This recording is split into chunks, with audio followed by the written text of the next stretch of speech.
Hi there, welcome to some of the latest news on the Jay Slater case. Going to be looking at a new article today to do with Ayub Qassim and his friend, now known as Rocky, identity revealed, as they just recently did a live stream, I believe, on Instagram.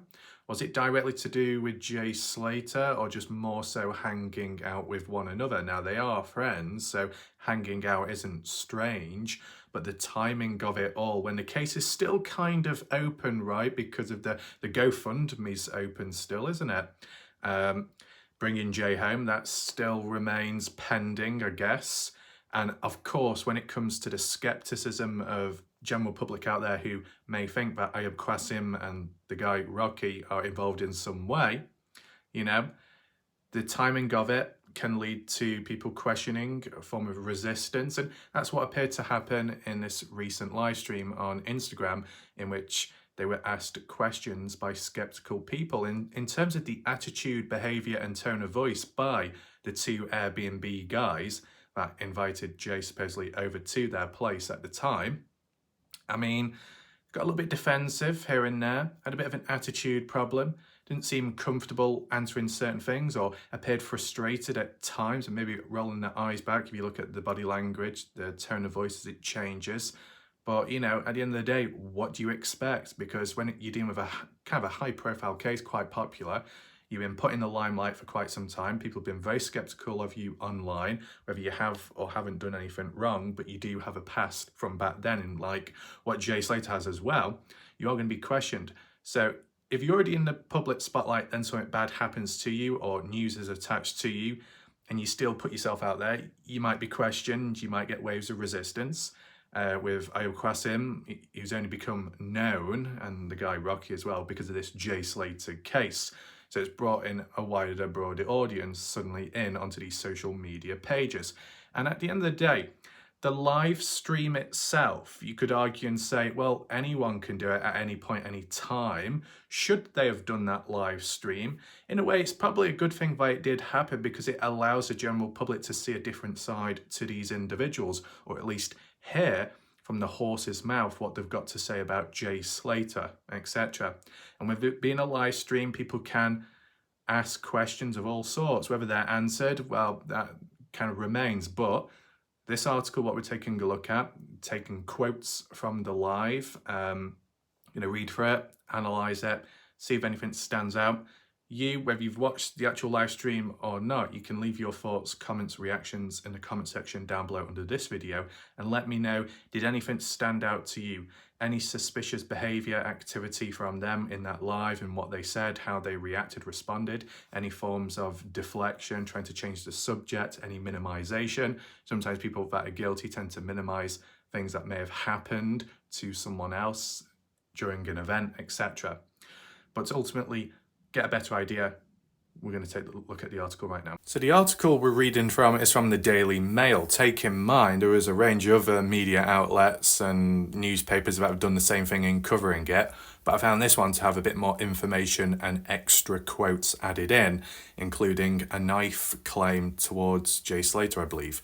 This title, though, reads, revealed second Airbnb guest who was one of the last people to see Jay Slater alive shows himself on camera for the first time, as drug dealer friend dubbed Johnny Vegas slams conspiracy theories and says, if I'm guilty, then arrest me.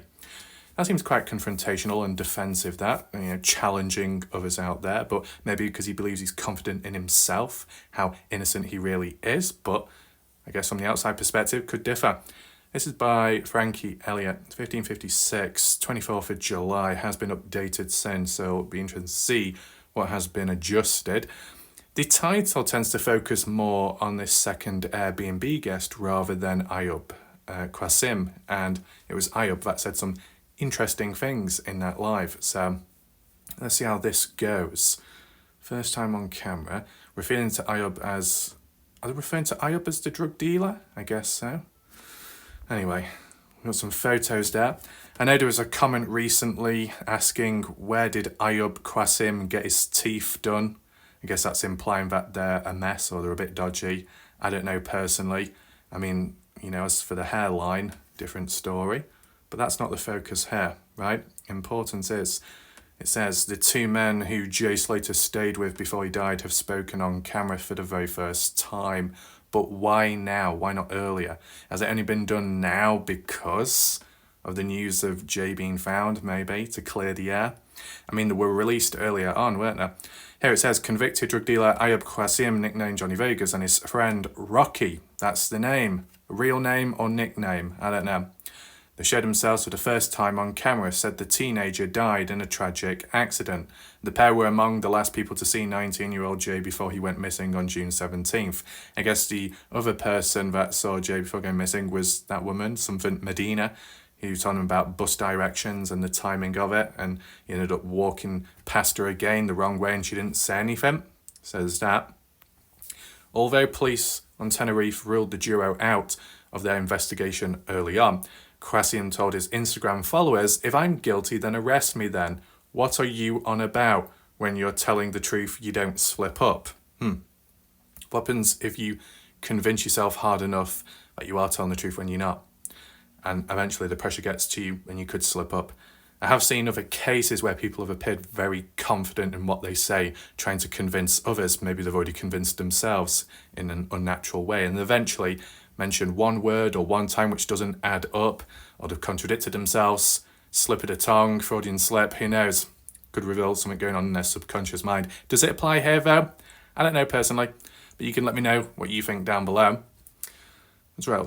So do you think that the duo should have been released early on, like how it says here with the Tenerife police, or should they have been held for investigation longer up until there was a new lead, up until Jay was actually found? Because by releasing them early on, they could go anywhere, do anything, clean up after themselves, get their story straight, tell other people about what actually happened, confined, you know. It says here, Jay travelled to the remote village. Yeah, we've seen all that. He had left his friends and went off with Qassim Rocky. At least from how I've seen it worded previously in other articles, he didn't leave his friends. His friends, in a way, left him because they said they were going back to their accommodation, and Jay supposedly wanted to remain partying. And then after that, Jay couldn't find his key. So was that the key factor, no pun intended, for going with Qassim and Rocky, possibly? Drove him back to the Airbnb accommodation, the outskirts of the village, 20 miles away. Even at the party, Jay was 10 minutes away from the actual accommodation where friends were. It would have made more sense going to them rather than going with strangers further away, because most normal people wouldn't take that dodgy offer up. Anyway, it says, whilst in the car, he sent a Snapchat message to his friends boasting that he'd just stolen a £12,000 Rolex watch from a reveller and was going to sell it for $10,000. Okay. He later shared a photo on his Snapchat account which showed him standing at the doorway of a house shortly after 7 a.m. Now, in terms of that Rolex watch, that was the original story, I guess. Mark William Thomas went on about it as well, pushing it and pushing it. Some counterpoints out there saying the watch wasn't a Rolex, it was a much cheaper one and not worth $12,000, nowhere near it. Even if a watch wasn't much in value, if Jay was to steal a watch in the first place, that's kind of problematic behaviour. In a way, you're breaking laws as well, stealing stuff. Why are you doing that? I thought you've learnt from the past, but maybe not. So whether it's a direct cause or not to Jay going missing and then being found dead, even if it didn't link at all, you just shouldn't be doing that type of activity, that behaviour. Even if it's opportunistic, even if you can benefit from it, you shouldn't be stealing from other people. It can backfire at times. And even if it doesn't, long term, could it catch up indirectly? Anyway, so Qassim Rocky quizzed by local police soon after Jay went missing, but they were deemed irrelevant and allowed to return to the UK. Irrelevant, yet the persons of interest. That's a bit poor, that how they were treated in terms of being irrelevant. They are relevant. If they're the last known individuals, they may know something or they may be hiding something. At least at the time, that could be the mindset you have.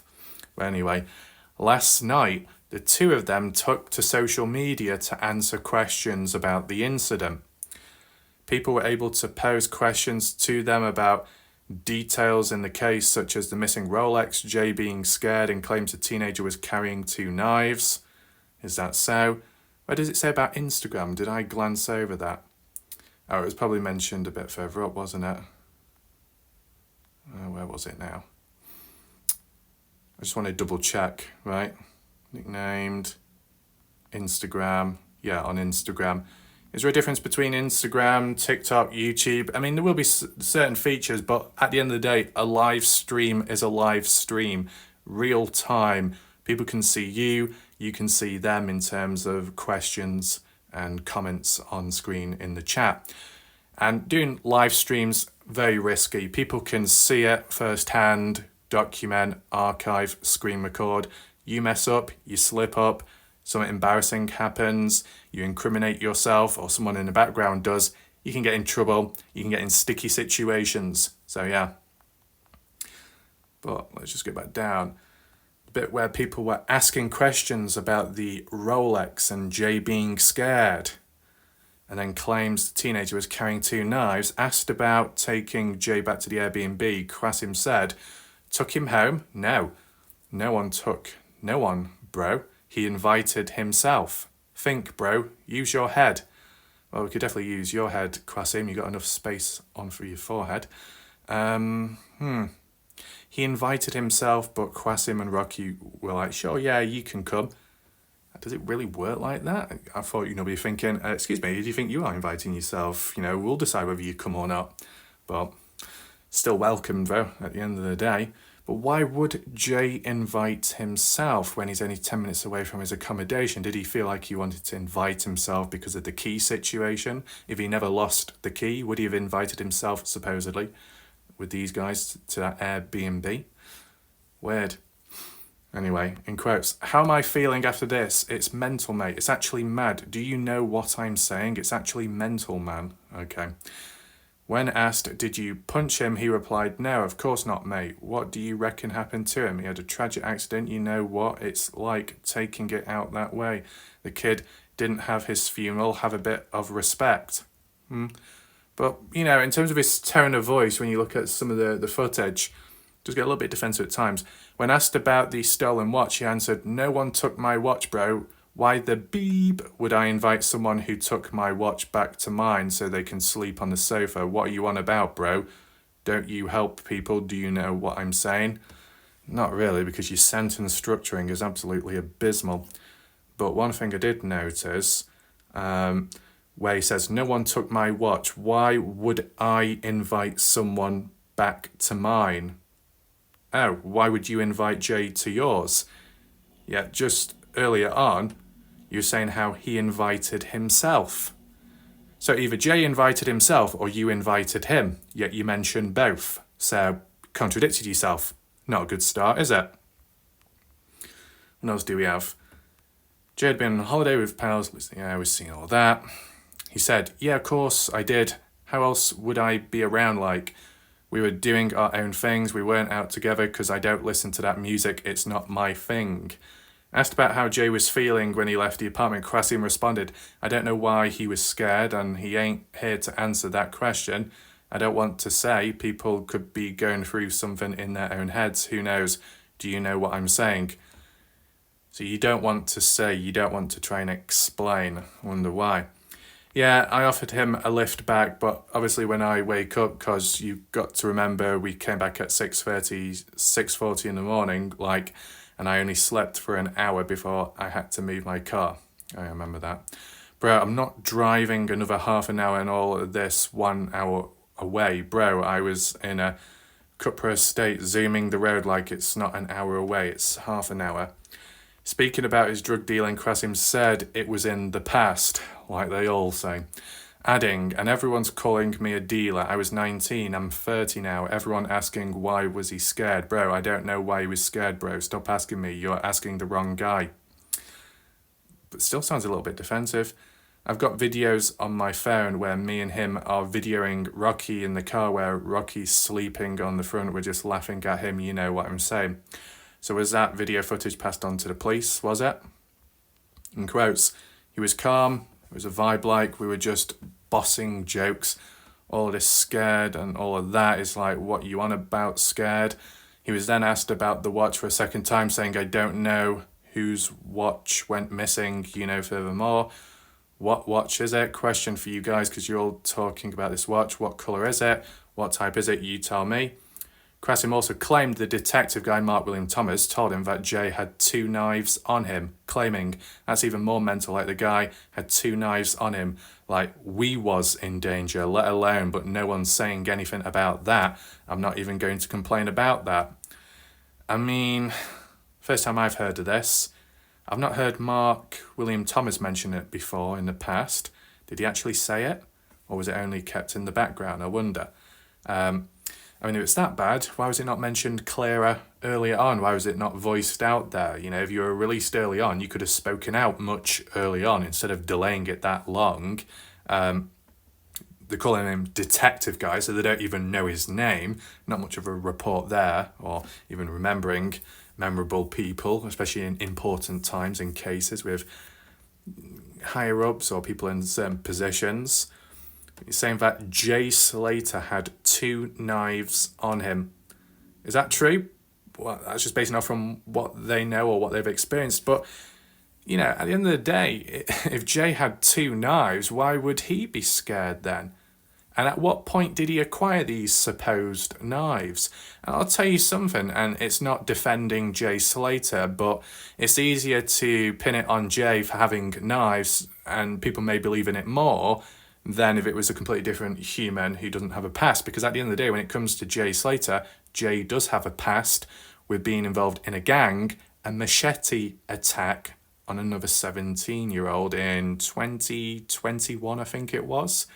So you think of that past, follows through with now, and even if Jay hasn't reoffended since in terms of concealed items, weapons, or being around people that do have weapons, because you've got that experience back then, it can haunt you in the future.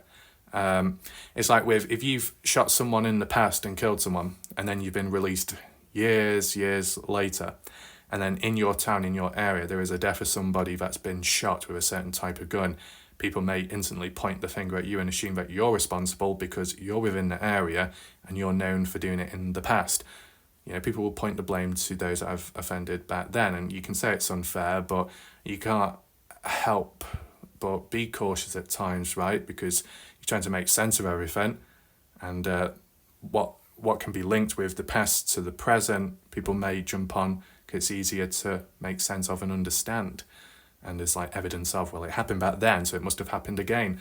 Not always the case, but you can see how human minds can work. With Jay Slater, I've never heard of this knife situation until now.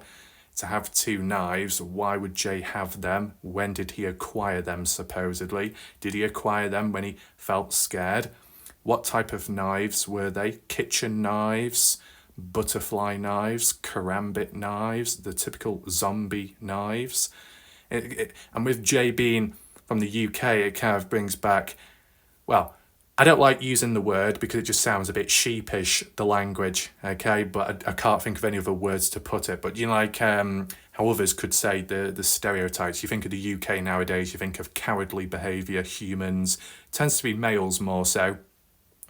Differs from, groups to groups, but we've got knives on them, typical UK knife crime, the equivalent to US gun crime, in a way. You don't have guns, got knives. If you got guns, you choose guns over knives. In the UK, guns are a bit more restrictive, aren't they?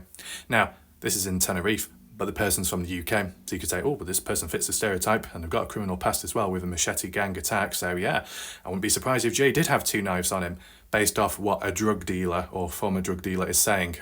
They're as bad as each other, aren't they? Right? And so why has it only been mentioned now about the knife situation? And for them to say that, we was in danger, you say like we was in danger. Either you were in danger or you weren't. It's one or the other. But it feels like that there's a form of deflection here. Instead of Jay being the innocent one, the vulnerable one, being fearing for his life, these guys are saying, well, no, Jay was confident enough to invite himself, and that was it. So he was in control, he knew what he was doing, but by the way, we heard about the knife situation and we felt really scared. Is that so? It's kind of like turning the tables, playing the victim card, maybe. Does anyone agree with that or not? In quotes, I've been in danger many times before. I've been shot at before. Why was I in danger? Apparently he had a knife on him. That is from the horse's mouth. He had a knife on him, but you also said he had knives on him. So he either had one or he had more than one. A few more contradictions here. But for this guy to say, I've been in danger many times before and I've been shot before, I mean, what positions are you getting yourself in? What environments are you around for that bad stuff to happen? Is it, do you call it a job? Or like a side thing? Where you live? Or where you visit and bad things follow? If you're involved in crime, or at least was in the past, bad things can happen, right? You're a bad individual, you surround yourself, you're in an environment with other bad people and there's criminal networks, things can go wrong. There can be rivals and oppositions, even with drug dealing. So, you know, at what point did this person get in danger? Okay, it's happened before, but when exactly? Way back in the past, recent time, and it's come back again with the Jay Slater situation.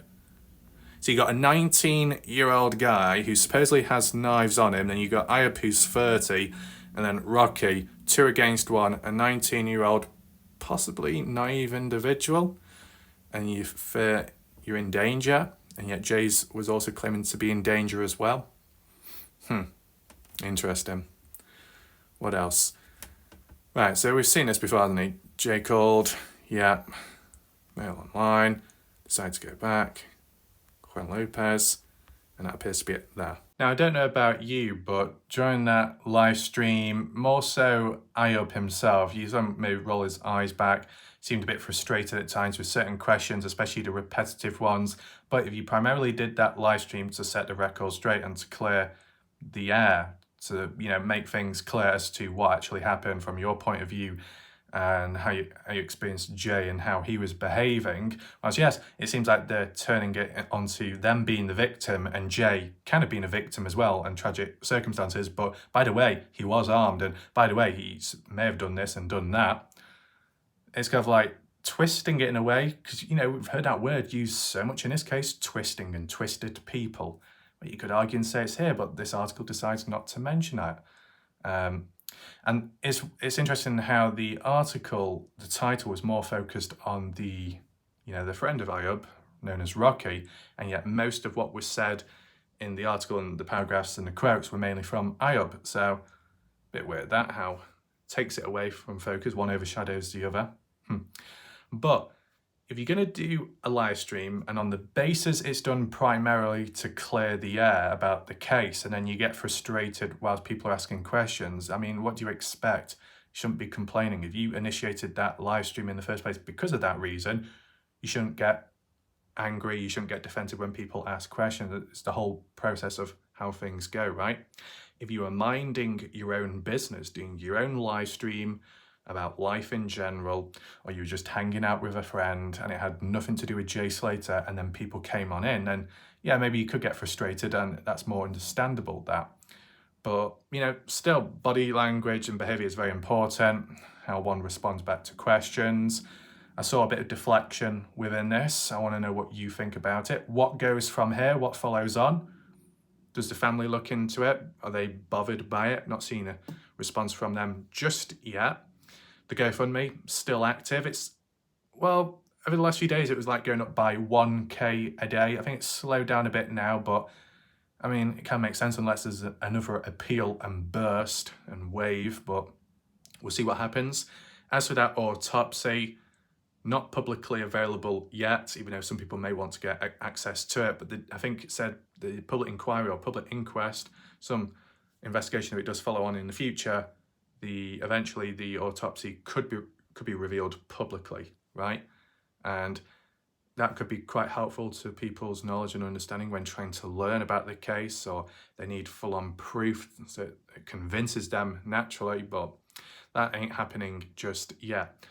But I wonder if Ayub or Rocky will do any more live streams to do with Jay Slater, or just in general, because yeah, they've been in the public eye, involved in quite a high-profile case. Wherever they go, questions will follow, because there'll always be people wondering, right? You look at cases on YouTube, not with murder exactly, but maybe inappropriate behavior or misunderstandings, even false claims and false accusations, as you know, with a particular YouTuber in the spotlight, very popular, got an audience. People may turn on them and then eventually things quieten down. But when they do videos years on, 2, 3, 4, 5 years on, and then people come on in, new viewers hearing about it for the first time, asking questions, were you responsible for that? I heard that you did this to someone. It will still follow you for a long time. And obviously the more popular you are, the more you'll be questioned. In terms of Ayub and Rocky, I guess in the past they weren't that well known. I've never heard of them before. Have you? Probably not. But because of this case, all these names shown up, even like Jay Slater's family, we wouldn't have known who the family was and the names of the individuals, like Debbie Duncan.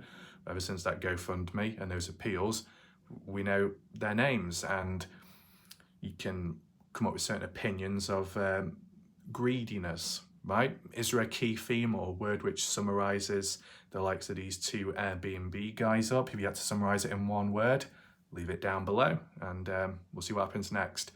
Appreciate your patience, and thanks for watching. Goodbye for now.